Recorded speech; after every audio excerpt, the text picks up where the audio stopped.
Cəmi 35 manat ödədiyim Qubada gecələmək üçün qaldığım bu evin gəlin həm yaxşı tərəflərini deyim, həm də mənfi tərəflərini. Gəlin ondan başlayım ki, Qubanın mərkəzindən 10-15 dəqiqə məsafədə dağlar arasında yerləşir. Bu çöldən görünüşüdür, həyətidir və temperaturu idarə edə biləcəyin hovuzudur. Evin özünə gəldikdə isə 2 mərtəbədən ibarətdir. İkinci mərtəbəsində 4 dənə kravatı var, aşağıda 2 dənə yataq otağı və qonaq otağından ibarətdir. Və onda deyim ki, evin şəraitinə heç bir sözüm yoxdur. Əgər gecəni mənim kimi yatmasanız, bu mənzərə ilə qarşılaşa bilərsiniz.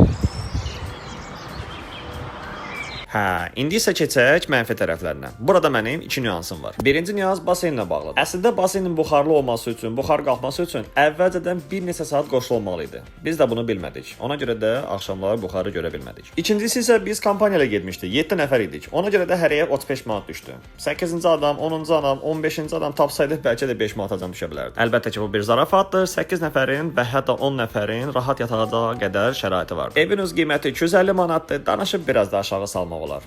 Məncə bu normal bir qiymətdir. İstirahətdə başqa cür nə ola bilər ki? Necə deyərlər, mənlik də bu qədər. Növbəti səfər isə Lənkəran və ya Gədəbəy tərəfə getmək istəyirəm. Əgər bildiyiniz maraqlı yerlər varsa, kommentlərdə yazın.